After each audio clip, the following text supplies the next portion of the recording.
Alors, comment ça se décline tout ça en pratique? Comment vous allez démarrer votre premier projet de tableau de bord?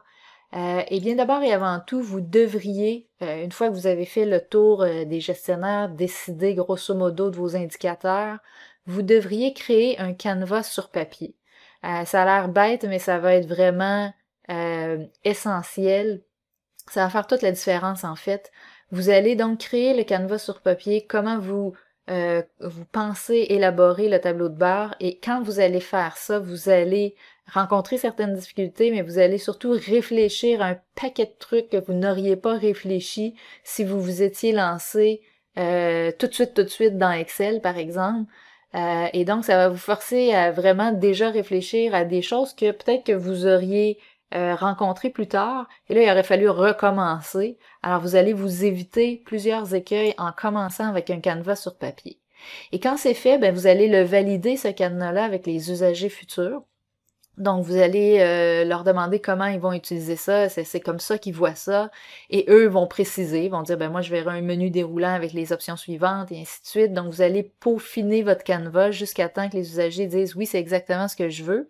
Même si on sait qu'au final, les usagers vont dire, ah, c'est pas tout à fait ça finalement, mais sans faire cette étape-là, vous allez être souvent très très loin de ce qu'ils recherchent. Alors, dès le départ, si vous avez leur aval avec un canevas papier, vous vous en allez vraiment dans la bonne direction. Et là, vous allez développer le prototype en question. Et ce prototype-là, il devra répondre à certains attributs, les attributs d'un bon tableau de bord dont on va discuter dans les prochaines étapes.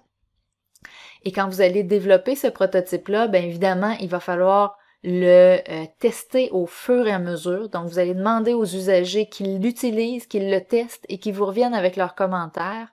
N'attendez surtout pas à la toute fin, parce que là, vous allez être vraiment dans l'embarras s'ils décident de tout changer.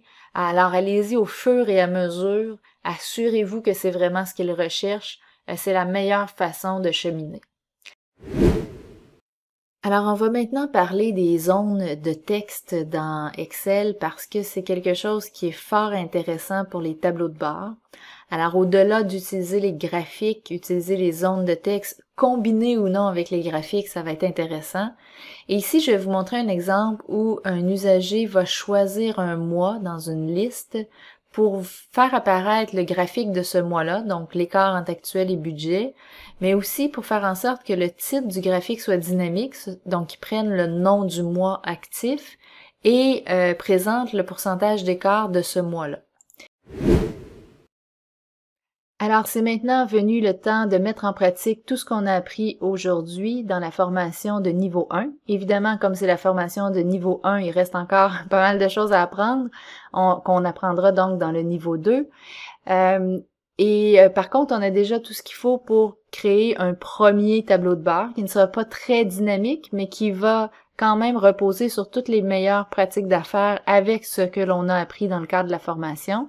Il s'agira d'ajouter d'autres notions par la suite pour construire vraiment des tableaux de bord dynamiques. Alors, les données avec lesquelles vous allez travailler pour construire votre tableau de bord, ce sont des données d'une banque. Alors, à une date quelconque, quelqu'un a ouvert un compte.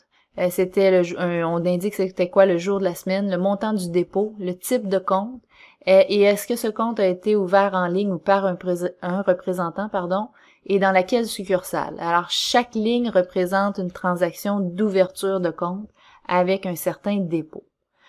On a ensuite une demande de créer un tableau de bord et on veut un tableau de bord qui, en 6 graphiques, va répondre à 6 questions.